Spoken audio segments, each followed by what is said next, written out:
Assalamualaikum warahmatullahi wabarakatuh. Salam sejahtera untuk kita semua. Terima kasih sudah hadir kembali di channel Selamat Untung, tempat di mana kisah-kisah nyata dan legenda mistis kami hadirkan dengan penuh rasa dan makna. Semoga Anda semua selalu diberi kesehatan, keselamatan, dan ketenangan dalam setiap langkah. Dukung terus channel kami dengan cara subscribe, like, dan aktifkan loncengnya, agar Anda tidak ketinggalan cerita-cerita pilihan yang akan terus kami sajikan. Mari kita mulai ceritanya. Tepat pukul 12 malam Indra menjemput Devan di jalan lurus dekat Tambak Kaliasa. Angin tambak asin dan dingin. Lampu motor menoreh garis tipis di aspal. Devan berdiri dengan ransel di punggung, wajah lelah namun waspada. Indra mengangguk singkat. Indra menyalakan mesin. Getarnya merambat ke kaki. Devan naik ke jok belakang dan memegang pinggang Indra. Sentuhan itu ragu dulu lalu mantap. Kulit di bawah kaos Indra mulai hangat. Mereka melaju melewati deret tambak. Di kanan kiri hanya gelap dan bakau. Jalur lurus terlihat sangat panjang. Kalau nanti terdengar suara aneh jangan menoleh. Tatap jalan, kata Indra tanpa menoleh. Memangnya kenapa? Tanya Devan pelan. Nanti ku beritahu di kos. Sekarang dengarkan saja. Devan menarik napas dalam. Pegangannya menguat. Nafasnya kadang menyentuh punggung Indra. Di telinga Indra muncul bunyi kecil seperti ketukan yang belum jelas. Ia menambah gas untuk menelan was-was. Suara itu menjadi teratur. Devan mengangkat kepala. Indra mengeraskan rahang. Derap langkah barisan merayap dari gelap. Tidak ada orang di jalan. Namun ritmenya ada. Jauh lalu dekat lalu jauh lagi. Indra menimbang untuk memperlambat, tetapi memilih menjaga laju dan garis lurus. Tangan Devan makin kuat memeluk. Dada menempel punggung, menahan guncang yang kian tegas. Ada panas yang beradu dengan dingin malam. Suara apa itu?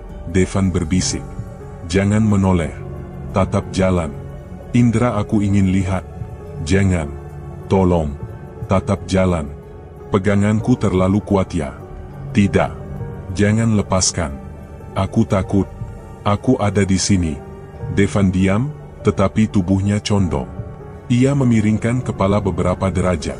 Indra menangkap gerak itu. Dengan satu tangan ia menahan paha Devan agar tetap seimbang.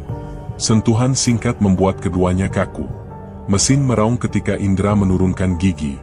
Gubuk nelayan kosong muncul di depan. Bangunannya miring di tepi halaman tanah yang luas. Tidak ada lampu. Hanya derap yang kini keluar dari halaman itu. Indra menurunkan kecepatan sepersekian. Devan menangkap dua sosok berdiri. Seorang pria berseragam lusuh dengan wajah pucat dan bagian mata yang gelap. Di sampingnya seorang penari berkebaya lusuh dengan selendang jatuh di bahu. Rambutnya panjang menutup dada. Keduanya tidak bergerak. Keduanya melihat ke arah jalan. Indra, mereka melihat kita. Suara Devan nyaris tidak terdengar. Jangan menoleh. Pegang pinggangku lebih kuat.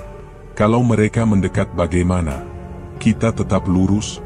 Devan menempel. Panas tubuhnya menyusup lewat kaos Indra. Udara di sekitar gubuk makin padat. Indra menambah gas.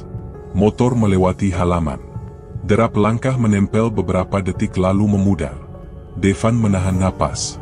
Indra merasakan detak di punggungnya mengencang, lalu turun lagi seperti orang yang menahan teriakan. Kau lihat apa? Tanya Devan akhirnya. Cukup. Nanti di kos. Kau benar-benar akan cerita. Ya. Di dalam. Mereka diam lama. Mesin menjadi suara utama. Indra menjaga kecepatan stabil. Devan memejam lalu membuka mata lagi. Keringat dingin muncul di punggung Indra. Tangan Devan tidak lagi gemetar, tetapi juga tidak lepas. Ada kalimat yang ingin keluar, namun keduanya menahan. Indra mengatur napas dan fokus pada garis putih jalan. Setiap beberapa meter garis itu memantul lalu hilang. Devan mendekatkan wajah ke jaket Indra. Ia mencium bau bensin tipis bercampur keringat. Getar motor menegangkan perut. Di sela takut ada sensasi hangat yang tidak ia beri nama. Indra, panggil Devan. Ya, aku tidak suka kau menunda. Aku tidak ingin kita panik. Bedanya tipis. Percayalah dulu. Deretan rumah kontrakan muncul. Lampu teras beberapa rumah menyala redup. Indra membelok ke gang kecil. Devan mengendurkan pelukan namun tidak melepas. Motor berhenti di depan pintu kos. Mesin mati. Hening datang cepat. Mereka turun. Helm dibuka. Pandangan bertemu. Mata Devan masih basah. Indra ingin menyentuh bahunya. Ia urung. Tangannya jatuh di sisi. Devan maju setengah langkah lalu berhenti. Tidak ada yang bicara. Masuk dulu, kata Indra serak. Baik. Pintu terbuka. Udara kamar lebih hangat namun tidak menenangkan. Indra menutup dan memutar kunci. Di dalam napas mereka belum menemukan ritme. Indra menatap jendela yang tertutup rapat. Devan berdiri tanpa melepas ransel. Malam menaruh sesuatu di antara mereka yang belum bernama, dan tidak ada dari keduanya yang siap mengusik. Hening yang tadi menggantung masih ada di antara Indra dan Devan. Udara kamar hangat tetapi tidak menenteramkan. Indra meletakkan helm di lantai, menatap jendela yang tertutup rapat. Devan belum melepas ransel. Jemarinya kaku memegang tali. Indra mengambil teko dan menuang air putih ke 2 gelas. Getar tipis di pegangannya membuat permukaan air beriak kecil. Devan menerima 1 gelas dan menenggak seteguk yang terasa dingin sampai dada. Napasnya belum teratur. Di luar, suara jauh seperti ketukan muncul pelan lalu berhenti. Mereka saling melihat, tidak ada yang ingin jadi orang pertama yang bicara. Aku menggigil. Katakan sekarang, ucap Devan sambil mengeratkan jaket. Apa yang barusan kita lewati? Kau duduk dulu, kata Indra. Kau butuh tenang? Aku butuh penjelasan. Kalau kubuka sekarang aku takut memancing yang lebih buruk. Jadi kau memilih diam. Aku memilih kita tetap waras. Ketukan yang tadi seperti menjauh kembali datang, berjarak sama seperti langkah menghitung titik di koridor. Devan menoleh ke jendela dan mendekat dengan hati-hati. Indra berdiri 1 langkah di belakang, siap menahan jika gerak Devan terlalu jauh. Udara di sekitar kaca lebih dingin dari ruang lain. Gagang jendela berderit pendek lalu berhenti, seperti ada angin yang membentuk tangan. Jangan buka. Tirai tetap tertutup, suara Indra serak. Kalau kau ingin memastikan, kita lihat dari celah kecil. Aku ingin tahu apakah mereka ada di luar, kata Devan. Aku tidak mau digantung dengan bayangan. Kita tidak perlu memanggil mereka masuk. Bagaimana kalau memang sudah di sini? Kau jangan menakuti dirimu sendiri. Devan merapat pada Indra. Punggungnya menyentuh dada Indra. Keduanya berdiri memanjang di depan jendela. Devan mengangkat sedikit sisi tirai. Tidak ada halaman yang jelas, hanya hitam dan kerlip kecil dari ujung gang. Napas mereka bertukar. Devan menurunkan tirai lagi. Ketukan berhenti, diganti bunyi seperti langkah lewat pelan di lorong kos. Indra menoleh ke pintu. Kunci masih terpasang. Aku ingin pulang malam ini, kata Devan pelan. Kita naik motor lagi. Kita cari tempat lain. Tidak. Jalanan kosong. Itu bukan ide bagus, jawab Indra. Di sini masih ada orang lain di kamar masing-masing. Kau kira orang lain akan menolong? Setidaknya kita tidak sendirian. Aku tidak nyaman di kamar ini. Kau bersamaku. Kita saling jaga. Indra mengajak duduk di lantai. Ia menaruh gelas di meja kecil. Devan melepaskan ransel dan duduk dekat, terlalu dekat sampai lutut mereka bersentuhan. Kehangatan itu membuat dada Indra mengendur sesaat. Ia ingin menyentuh lengan Devan tetapi menahan agar tidak memecahkan batas yang rapuh. Ketukan di koridor terdengar lagi, teratur, lalu menghilang tepat di depan pintu. Indra menatap gagang pintu yang berdenyut karena angin yang tidak terasa. Aku janji akan cerita tentang Dahlia dan LT Kenzi, kata Indra. Tapi kau harus dengar tanpa memotong. Aku akan dengar, jawab Devan. Asal kau jujur. Aku akan jujur. Mulai sekarang. Baik, dengarkan. Indra menarik napas panjang. Ia mulai menyusun kalimat di kepala, memilih kata yang tidak memancing panik. Ketika mulutnya hendak membuka, angin dari celah bawah kusen mengangkat sudut karpet. Devan menoleh dan telapak tangannya menyentuh tangan Indra. Sentuhan itu mengikat dan menahan keduanya di tempat. Langkah pelan kembali melewati lorong, mendekat lalu menjauh. Lupakan lorong. Fokus padaku, kata Indra. Aku akan mulai dari pasar pagi. Dari cara Dahlia berjalan. Baik, ceritakan dari awal, ucap Devan. Aku tahan. Gelas di meja kecil bergeser sendiri. Geraknya pelan seperti didorong jari yang tidak terlihat. Mereka menatap, menunggu berhenti, berharap itu hanya getar lampu. Gelas kemudian berguling dan jatuh ke lantai. Air menyebar ke kaki mereka. Bunyi pecah menutup mulut Indra. Devan tersentak, tubuhnya maju, lalu menahan diri agar tidak berteriak. Ketegangan yang tadi masih menggantung kini menarik lebih keras. Indra menelan air liur yang pahit. Hening memanjang. Mereka tetap duduk. Hening yang pecah oleh gelas tadi masih tertinggal di dada kami. Indra menatap tangan Devan yang masih dingin lalu menarik napas.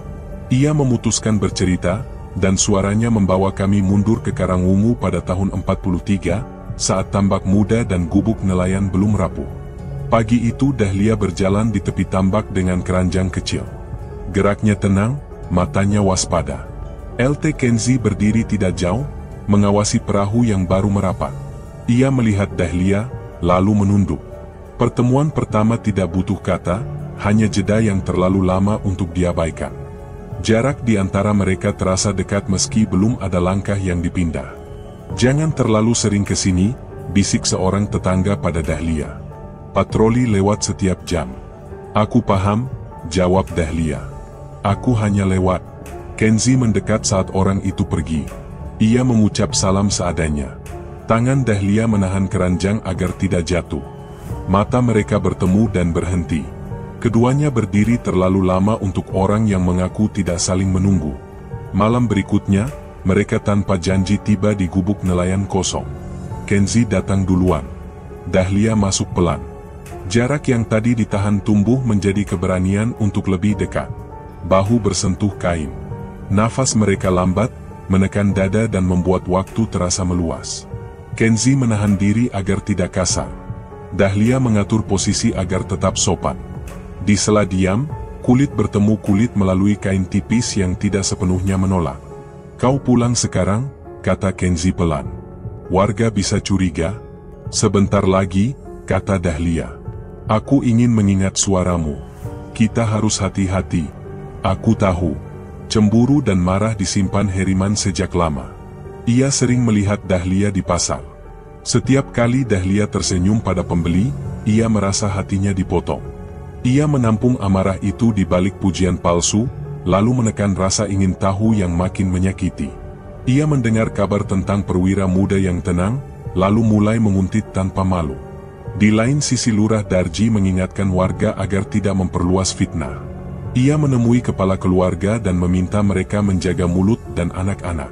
Dahlia menahan diri untuk tidak terlalu sering keluar malam. Ia menjaga ibunya dan adiknya.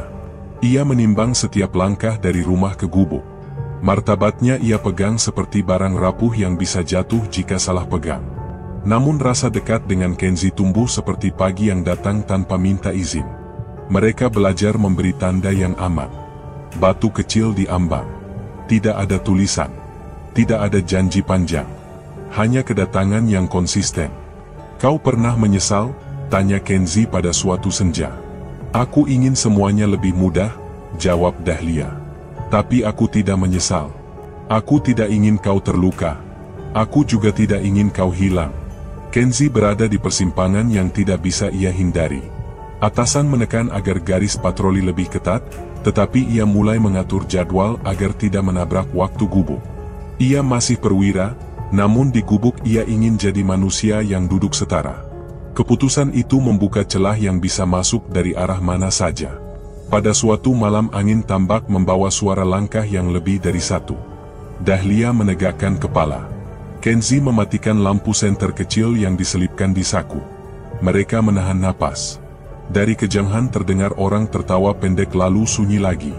Kenzi berdiri di ambang, menutup tubuhnya agar Dahlia tersembunyi di balik punggungnya. Dalam gelap yang rapat, tangan Dahlia menemukan tangan Kenzi, dan keduanya saling menggenggam. Kalau kau merasa tidak aman, kita berhenti, ucap Kenzi. Beri aku waktu, kata Dahlia. Aku hanya ingin pulang dengan kepala tegak. Indra menghentikan ceritanya sejenak. Di kamar, napas kami kembali terdengar. Devan menatap lantai yang masih basah oleh air dari gelas. Hening itu menekan, dan kisah yang baru dibuka belum memberi tempat untuk bernafas panjang. Indra melanjutkan dengan suara rendah, tenggorokannya kering, dan Devan merapat, seakan takut langkah di koridor kembali lewat di depan pintu. Malam menahan napas. Hening yang menekan setelah cerita tadi masih tertinggal di kamar. Indra menatap lantai yang basah dan mencoba menata suara. Devan menarik napas pelan, telapak tangannya dingin di atas lutut. Indra melanjutkan, dan gambar malam di Karangungu kembali membuka diri dengan bunyi air tambak yang tenang namun tidak ramah. Heriman mulai membuntuti Dahlia sejak senja. Ia melihat langkah Dahlia yang hati-hati menuju gubuk nelayan. Ia menahan diri saat angin menggeser ujung kebaya yang melekat di pinggang Dahlia. Di sana ada kehangatan yang Heriman inginkan namun tidak dimiliki. Ia menggenggam murka seperti menggenggam batu. Ketika Dahlia menghilang di balik pintu gubuk, ia kembali ke kampung dan mengetuk beberapa rumah. Ia memancing rasa malu kolektif, menyebut desa diinjak, menyebut harga diri jatuh di lumpur. Orang-orang mulai berkumpul. Ketegangan tumbuh seperti layar perahu yang ditarik terlalu keras. Lurah Darji mencoba menahan dengan kata yang tenang, tetapi amarah warga bergerak lebih cepat. "Kita pulang saja," katanya. "Jangan bawa masalah baru ke halaman kita. Kita hanya menegakkan martabat," balas Heriman. "Kalau kita diam, besok kita tidak punya wajah. Kau tidak tahu seluruh cerita. Aku tahu cukup untuk bertindak. Jangan paksa orang ikut marah. Malam ini kita pastikan gubuk itu tidak lagi jadi tempat kotor." Indra berhenti sejenak di kamar kos dan menatap Devan. "Aku tidak ingin menyebut semua kata yang mereka ucapkan," kata Indra pelan. "Terlalu kasar untuk mulutku. Ceritakan secukupnya," balas Devan. "Aku butuh mengerti." Di gubuk, Kenzi menunggu dengan senter kecil yang tidak dinyalakan. Ia merapikan kerah, mengatur napas, mencoba menahan dorongan untuk menjemput Dahlia di halaman. Tubuhnya hangat oleh bayangan pertemuan. Ketika suara langkah mendekat, ia mengira Dahlia datang lebih cepat. Pintu bergetar. Bukan oleh tangan Dahlia. Kayu didorong. Kenzi berdiri di ambang. Ia tidak mengangkat senjata. Ia memilih tidak melawan. Dari celah, wajah-wajah warga muncul. Mata yang membara menatap dada Kenzi yang terangkat turun. "Di mana perempuan itu?" teriak seseorang. "Tidak di sini," ucap Kenzi pelan. "Jangan bohong," kata Heriman dari belakang kerumunan. "Aku tidak berbohong. Kau memotori kampung kami. Aku tidak datang untuk merusak. Kau berdiri di tempat yang bukan hakmu." Sementara itu Dahlia sedang pergi sebentar ke belakang gubuk untuk mengambil kayu dan air. Ia membawa selendang agar tubuhnya tidak diterpa angin. Ia tidak tahu pintu didobrak saat ia berbalik dengan langkah cepat. Ketika kerumunan memasuki gubuk, Kenzi hanya mundur satu langkah dan mencoba menutup tubuhnya agar yang lain tidak melihat ruang dalam. Warga tidak butuh ruang. Mereka butuh sasaran. Dorongan pertama datang dari tangan yang gemetar. Dorongan kedua datang dari mulut yang berteriak. Di antara dorongan itu, ada yang ragu, ada yang ingin berhenti, namun suara keras menutup jalan keluar. Lurah Darji maju setapak. "Cukup," katanya. "Jangan lanjut." "Dia yang mulai," balas seseorang. "Kita tidak tahu semua. Kita cukup tahu. Diam atau minggir." Indra menelan ludah di kamar. Ia menakar kalimat yang aman untuk didengar. "Aku tidak akan melanjutkan detailnya," ucapnya. "Aku hanya bilang bahwa kebenaran dan fitnah campur di gubuk itu."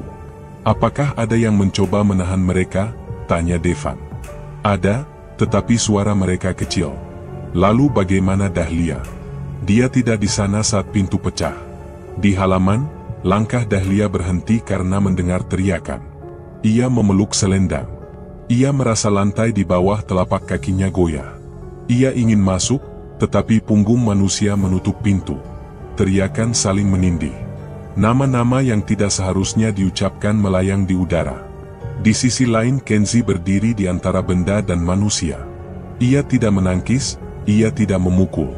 Ia hanya menahan tubuhnya agar tidak jatuh cepat. teriakan memanjang seperti tali. Mata bertemu mata tetapi tidak ada yang memilih mundur. Ini salahmu, Heriman mengarah ke ambang. Kau menodai kami. Jangan paksa aku marah, kata suara lain. Jangan, potong Lurah Darji. Kita pulang. Kita sudah terlalu jauh untuk pulang malam ini. Di kamar kos, Indra menutup mata sejenak. Devan mengatur napas. Air yang menggenang di lantai sudah dingin. Indra membuka mata dan menyelesaikan bagian ini dengan suara yang lebih rendah. Ia bercerita bagaimana jeritan terakhir menutup ruang bicara, dan bagaimana desa tak lagi punya tempat aman untuk menyimpan apa yang sudah terlanjur pecah. Devan menggenggam ujung kaos Indra. Kamar tetap hangat, namun rasa dingin melekat pada kulit seperti sisa malam yang menolak pergi. Hening yang menggantung sejak cerita amuk di gubuk masih menekan dada. Indra menatap Devan yang duduk dekat pintu, ujung kaosnya masih diremas. Suara napas mereka pelan.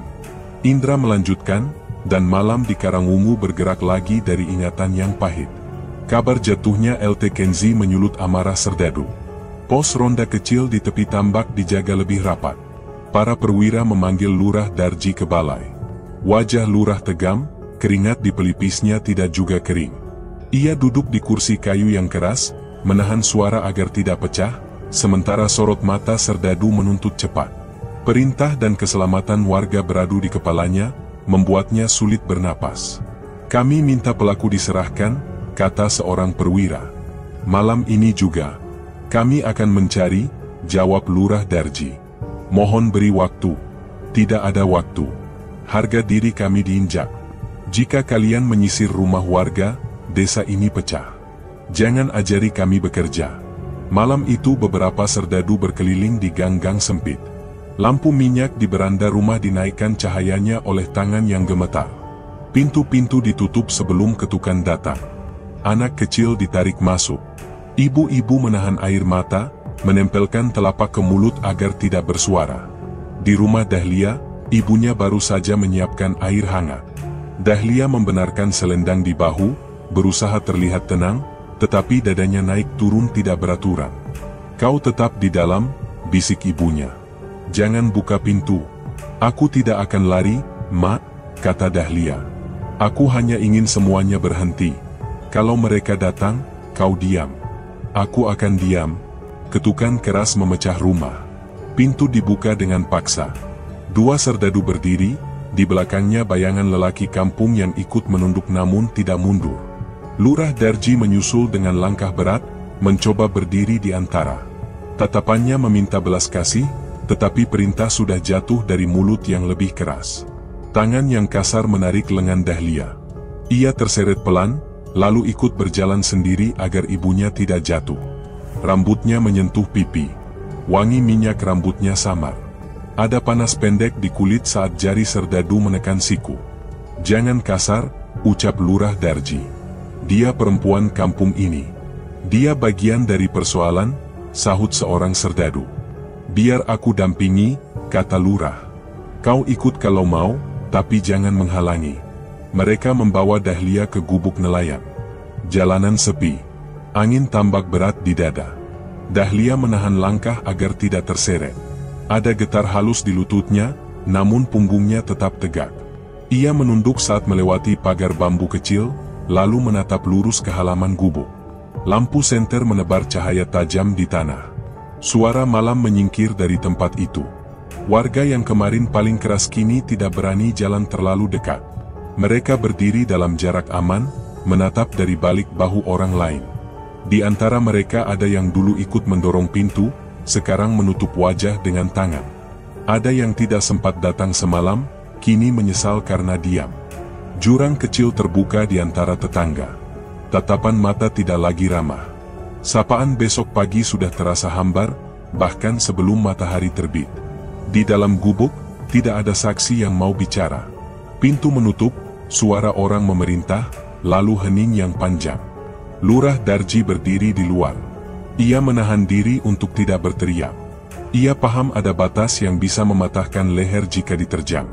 Ia ingin mengetuk, tetapi tangan tidak bergerak. Waktu jadi kaku. Angin yang lewat hanya membawa rasa garam di bibir. Pak Lurah, bisik seorang bapak. Kita pulang saja. Kalian yang memulai, jawab lurah dengan suara rendah. Sekarang kalian lihat. Kami takut, Pak. Saya juga. Ketika pintu gubuk terbuka kembali, tidak ada kata yang keluar dari siapapun. Dahlia tidak lagi di pintu. Serdadu berjalan lewat tanpa menatap kiri kanan. Warga mundur memberi jalan. Lurah menoleh ke halaman dan melihat selendang yang jatuh. Ia memumutnya dengan tangan gemetar lalu menekan ke dada. Ia tahu tidak ada satupun kalimat yang cukup untuk menutup malam ini. Sejak saat itu, jalan menuju gubuk tidak lagi terlihat seperti jalan. Orang kampung menyebutnya tebing datar. Setiap melintas, ada rasa seperti berdiri di ujung, menahan diri agar tidak melangkah kosong. Anak-anak dilarang bermain di dekat sana. Para ibu menutup jendela lebih awal. Para lelaki yang kemarin lantang kini bercakap pendek dan cepat bubar. Nama Dahlia tidak disebut, tetapi ada getar kecil di tenggorokan setiap kali halaman gubuk terlintas di mata. Indra berhenti bercerita. Devan menatap karpet yang lembab di bawah meja. Hening kembali memanjang. Di kamar kos itu, mereka hanya punya napas untuk memastikan diri masih ada. Udara tidak bergerak. Jantung menggantung di antara takut dan sesuatu yang tidak diberi nama. Hening yang panjang masih menekan dada kami. Lantai lembab di bawah meja menjadi pengingat yang tidak ramah. Indra menatap Devan, lalu menutup mata sejenak. Di Karangwungu, kabar beredar dari mulut ke mulut. Orang yang paling keras semalam jatuh sakit tanpa sebab, sementara satu nama lain tidak pulang setelah sore. Tidak ada yang berani bicara lantang. Setiap lidah menahan cerita sendiri. Di pos tepi tambak, serdadu yang tersisa saling curiga. Mereka tidak percaya pada hantu, tetapi laporan aneh datang dari dua arah. Ada prajurit mendengar langkah di belakang telinga saat berjaga. Ada yang melihat dua bayang berdiri di dekat air, lalu menghilang ketika dipanggil. Warga menutup pintu lebih awal. Anak-anak tidak lagi bermain di gang. Mitos 7 malam tumbuh karena tidak ada jawaban lain yang bisa dipakai. Indra sadar kami telah menatap pasangan itu. Malam di gubuk nelayan menyimpan tatapan yang tidak bisa ditarik kembali. Kami berbicara pelan, menghitung hari dengan jantung yang keras. Devan menyentuh lengan Indra untuk menenangkan, tetapi sentuhan itu juga menambah panas yang sulit diatur. Keringat dingin dan hangat bercampur di kulit. Kita harus pergi besok, kata Devan. Kita cari penginapan di kota sebelah. Di sini rasanya tidak aman. Aku setuju, jawab Indra. Tapi malam ini kita harus bertahan. Kalau mereka datang lagi, kita tidak membuka pintu. Jangan menoleh kalau ada bunyi. Mulutku kaku. Aku takut salah ucap. Kau bersama aku. Pegang saja tanganku. Langkah di lorong lewat seperti tadi, teratur dan tidak terburu. Kunci di pintu tidak bergerak, namun gagang bergetar pelan. Devan merapat ke Indra. Napas mereka bertemu. Ada detik yang memanjang, menaruh rasa ingin yang tidak berhak hadir, lalu runtuh oleh bunyi ketukan dari dinding. Indra menahan bahu Devan agar tidak bangkit. Di luar kamar, satu suara batuk terdengar lalu hilang. Orang-orang di kos memilih diam. Mitos 7 malam bekerja lewat takut yang dibagi, membuat semua orang taat pada nasihat yang tidak jelas asalnya. Devan menempel pada Indra, kepalanya di bahu, meminta kehangatan yang tidak membawa masalah. Indra mengatur napas agar tetap tenang. Kau yakin 7 malam? Tanya Devan. Aku tidak yakin apapun, jawab Indra. Yang ku tahu, kita melihat mereka. Apakah kita harus minta maaf? Kita bahkan tidak tahu caranya. Kau ingin melapor ke siapa? Tidak ada yang bisa menolong. Ditambah, kabar orang menghilang membuat jalur patroli diubah. Serdadu memeriksa pinggiran bakau. Warga yang dulu menuduh kini menunduk ketika melewati gubuk. Lurah Darji berjalan cepat tanpa banyak bicara. Ia menahan perintah dan rasa takut pada tempat yang sama. Di serambi rumah, ibu-ibu menahan anak agar tidak melihat keluar. Di kamar kos, Indra dan Devan berunding lagi. Mereka menumpuk baju ke dalam ransel untuk berjaga. Air minum diisi penuh. Tirai dirapatkan. Rencana disusun dengan suara rendah. Setiap keputusan kecil seperti memilih posisi tubuh dan jarak dari jendela. Indra duduk di lantai. Devan duduk menghadapnya. Lutut mereka bersentuhan. Kalau kita tidak bisa tidur, kata Devan, kita berjaga bergantian. Aku yang duluan, balas Indra. Kau tidur di kasur. Aku di kursi. Tidak. Aku tidak mau sendirian. Kalau begitu di lantai saja. Dekat pintu. Ketukan menyambar sekali, lalu senyap. Getar halus naik dari ubin ke telapak tangan. Tensi tubuh memuncak. Di sela takut, ada denyut hangat yang menyusup di antara baju tipis dan kulit. Indra tidak menyingkir. Devan tidak melepas. Suara langkah kembali lewat, seperti barisan yang menghitung jarak. Kami menahan napas bersama. Malam berjalan lambat. Di kepala masing-masing, hitung 7 malam mulai bekerja. Kami tidak menyalakan musik. Kami tidak membuka pesan. Kami hanya duduk dan menunggu dengan mata yang tidak berani memejam lama. Ketika angin mengangkat sudut tirai, kami memegang kain itu bersama-sama. Tidak ada kata, hanya panas telapak. Pegangan kami pada tirai tadi masih terasa di telapak. Malam mendorong jendela dengan sabar, seperti menunggu kami lengah. Indra berdiri di posisi yang sama, Devan duduk dekat pintu. Udara hangat dari tubuh kami naik pelan dan beradu dengan dingin yang datang dari kaca. Malam pertama dimulai tanpa aba-aba. Kait jendela bergerak sendiri dan daun jendela terbuka setengah. 2 sosok berdiri diam di luar, setinggi garis pandang, tidak maju dan tidak mundur. Wajah prajurit pucat tanpa tatap. Perempuan berkebaya berdiri di sampingnya, selendang menggantung di bahu. Indra menutup tirai dengan gerak cepat. Lutut Devan langsung lemas dan tidak sanggup berdiri. Ia meraih lengan Indra dan menahan lebih lama dari yang perlu. Keputusan menjadi pertengkaran di kepala kami sendiri, bertahan di kamar atau lari ke jalan yang tidak menjanjikan selamat. Aku tidak bisa bernapas, kata Devan pelan. Mereka di sana. Kita tetap di sini, jawab Indra. Jangan buka lagi. Kalau mereka mengetuk, kita diam. Kalau pintu bergerak, kita tahan bersama. Kami duduk bersisian di lantai. Kulit lengan bergesek kain. Devan menyandarkan kepala di bahu Indra. Degup di dada tidak mau turun. Ada panas yang menyusup ke leher, naik perlahan, mempercepat napas yang harus tetap tenang. Di luar, langkah teratur lewat di lorong seperti barisan yang menghitung jumlah pintu. Malam pertama berakhir tanpa kata penutup. Hanya sisa rasa takut yang menempel di kulit. Malam kedua datang dengan suara napas yang bukan milik kami. Pelan di sisi telinga, seperti orang berdiri sangat dekat. Indra memeluk Devan agar tetap diam dan tidak melakukan gerak yang memancing. Pelukan itu awalnya seperti perisai, lalu menjadi tempat yang terlalu hangat.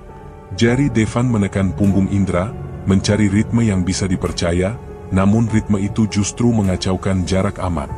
Keduanya sadar dan menahan diri agar tidak menambah salah. Kau dengar napas itu? Tanya Devan. Aku dengar, jawab Indra. Itu bukan dari mulut kita. Bukan. Peluk aku lebih kuat. Aku di sini. Napas asing itu berpindah dari jendela ke pintu, lalu menurun dan hilang. Kami tetap berpelukan sampai gemetar reda. Keringat di leher membuat kaos menempel. Indra mencoba menertibkan diri, memisahkan hangat tubuh dari hangat yang diminta rasa takut. Devan memalingkan wajah, menahan tatap agar tidak menyeberang ke tempat yang tidak aman. Malam kedua menutup kepala kami dengan sunyi yang tebal, meninggalkan tubuh yang terlalu sadar satu sama lain. Malam ketiga menghadirkan kaca kamar mandi sebagai lawan yang jujur. Lampu menyala redup. Kami berdiri di depan wastafel, mencuci muka dengan air yang rasanya tidak banyak menolong.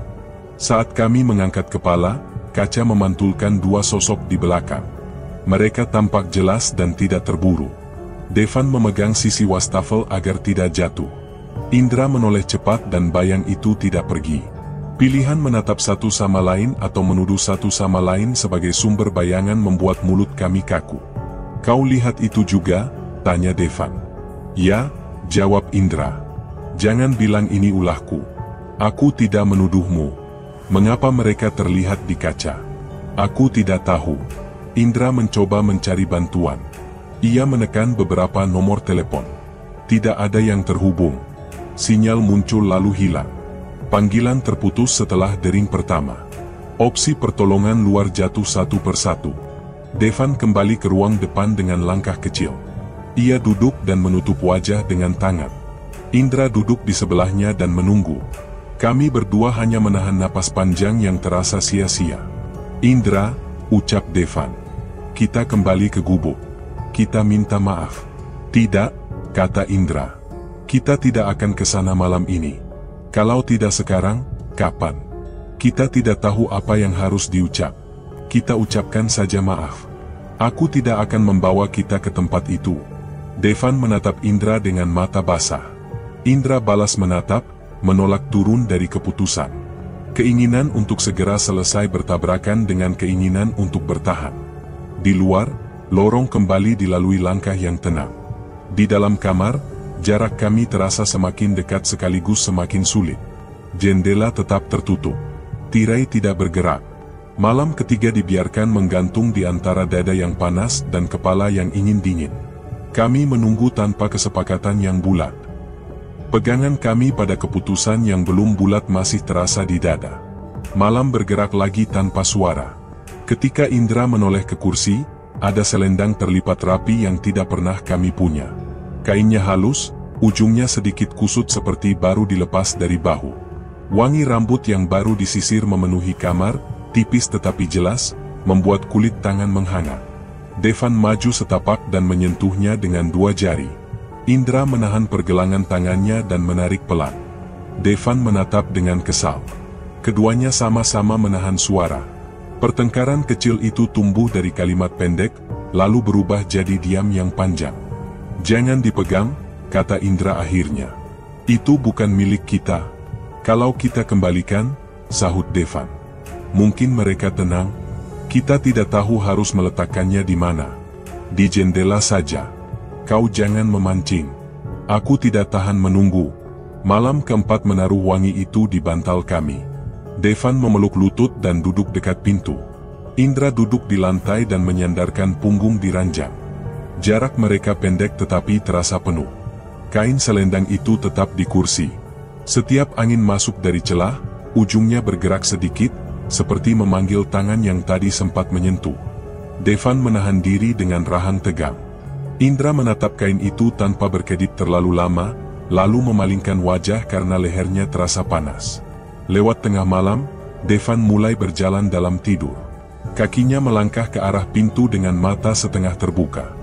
Indra bangkit cepat dan memeluk dari belakang. Bangun, bisiknya. Kau mau kemana? Devan tidak menjawab. Nafasnya kasar. Indra menahan pinggang Devan agar tidak maju. Pelukan itu melindungi sekaligus mengaburkan batas. Dada menempel punggung. Kulit memanas di balik kaos. Devan menarik napas panjang dan tersadar. Ia menengok dan menemukan wajah Indra sangat dekat. Mereka sama-sama mundur satu langkah, lalu duduk tanpa bicara. Esok sorenya, Lurah Darji datang. Ia berdiri di ambang dengan mata yang lelah. Kalau kalian mendengar langkah di luar, katanya pelan. Jangan menoleh. Tutup saja telinga, Indra mengangguk. Devan ingin bertanya, tetapi dari koridor tidak ada lagi bunyi.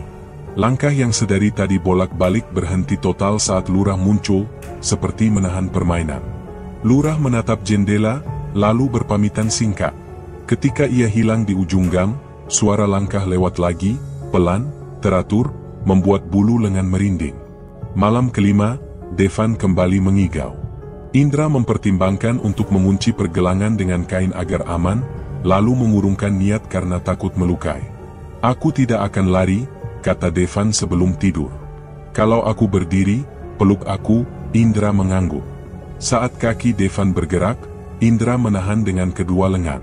Kembalikan selendang itu, ucap Devan setengah sadar. Kita bawa pulang, Indra menggeleng. Tidak malam ini, jawabnya. Tidur lagi, Devan patuh, tetapi bibirnya bergetar seperti orang yang memanggil nama yang tidak berani diucap. Malam keenam menaruh wangi yang sama lebih tebal dari malam sebelumnya. Selendang dipindah sendiri ke ujung ranjang. Devan duduk dan menatapnya. Kita kembali ke gubuk, pintanya. Kita letakkan ini di sana, Indra memegang bahunya. Aku takut, katanya pelan. Aku lebih takut kalau kita diam, balas Devan. Mereka saling menatap dalam jarak yang pendek. Bahu bersentuhan. Hangat bergerak dari kulit ke kulit, menenangkan sekaligus menaikkan denyut. Langkah di luar berputar mengelilingi bangunan, seperti orang menghitung sudut. Kami berdiri tanpa bicara. Tirai ditarik rapat. Kunci diperiksa. Devan memeluk selendang ke dada lalu meletakkannya kembali di kursi. Indra menatap lantai dan sadar pilihan akan habis. "Kau dengar?" bisik Devan. "Mereka memanggil kita pulang." Indra tidak menjawab. Malam merapat ke dinding dan menahan udara di dalam kamar. Kami duduk berdampingan, punggung menempel ranjang, menunggu sampai tubuh lelah dan kepala panas. Tidak ada kata yang cukup. Yang ada hanya denyut yang makin keras dan suara langkah yang tidak mau jauh. Pegangan kami pada selendang dan keputusan yang belum bulat masih menekan dada saat kami melangkah ke jalan lurus menuju Tambak Kaliasa. Udara diam dan dingin. Tanah basah menahan telapak kaki seperti meminta kami berpikir sekali lagi, tetapi kami terus jalan tanpa bicara. Jantung memukul pelan lalu keras. Rasa takut dan rasa bersalah saling tukar tempat di dada, mengusir hangat yang sedari tadi menempel di kulit. Di depan, gubuk nelayan berdiri miring di tepi halaman yang sunyi. Dahlia sudah di sana. Selendangnya jatuh pelan di bahu. Rambutnya rapi seakan baru disisir. LT Kenzi berdiri di sisi dengan kepala menunduk. Mata yang tidak lagi memandang tetap terasa. Kami berhenti beberapa langkah dari ambang. Nafas menjadi pendek dan kaku. Devan menelan ludah dan menggenggam jari. Aku berdiri di sisi, menahan keinginan untuk meraih bahunya agar tidak goyah. Udara di halaman dingin seperti air tambak saat subuh. "Maaf," ucap Devan, suara pecah. Kami menatap. Kami takut. Kami salah. "Maaf," kataku menyusul. Kami datang untuk berkata jujur. Dua sosok itu tidak mendekat dan tidak menjauh. Mereka menunggu. Suara langkah lama muncul di sisi tambak, seperti barisan melintas tanpa wujud. Devan menggigil. Ia hampir menoleh, lalu menahan diri. Aku menyebut nama yang selama ini jadi duri di lidah. "Heriman," kataku pelan. "Kalau beban masih dicari, jangan lagi ke orang yang tidak mengerti. Kami bukan pelaku. Kami hanya lewat dan kena sisa cerita." "Benar," tambah Devan. "Kami datang untuk menutup, bukan membuka." Dahlia mengangkat dagu sedikit. Selendang bergeser. Wangi ringan menyentuh hidung dan membuat dada panas sesaat, seperti sisa dekap yang tidak mengundang masalah. LT Kenzi tidak mengubah posisi. Hening panjang mengikat halaman. Di kampung, kentongan dipukul 3 kali, lambat dan tegas. Suara itu merambat sampai ke tepi air. Pintu gubuk menutup sendiri. Tidak ada angin yang cukup kuat. Kayu menyatu dengan bunyi pendek. Dahlia memalingkan wajah. LT Kenzi berbalik mengikutinya. Keduanya melangkah pelan ke arah pintu yang baru menutup itu. Devan menggenggam lengan bajuku lebih kuat, lalu melepaskan perlahan. Kami sama-sama mengerti tidak ada yang perlu ditahan lagi. "Apa kita cukup?" tanya Devan setenang yang ia bisa. "Kita sudah katakan semua," kataku. Kami mundur satu langkah. Tidak ada lagi suara langkah di sisi tambak. Tidak ada lagi dorongan untuk melihat ke belakang. Kami memutuskan kembali. Kaki gemetar, tetapi masih bisa dipakai untuk pulang.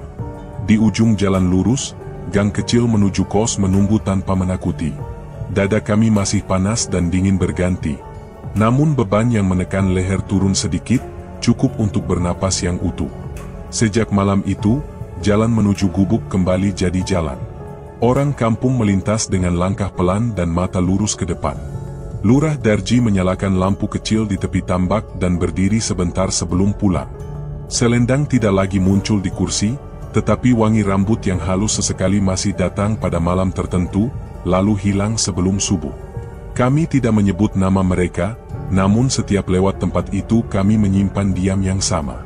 Cinta yang salah tempat tidak meminta pemenang. Ia hanya minta dilepas agar tidak lagi menyentuh orang yang tidak tahu cara menanggungnya. Dan Karangungu belajar menundukkan kepala ketika melewati halaman yang pernah memanggil, lalu terus berjalan sampai tidak terdengar apapun.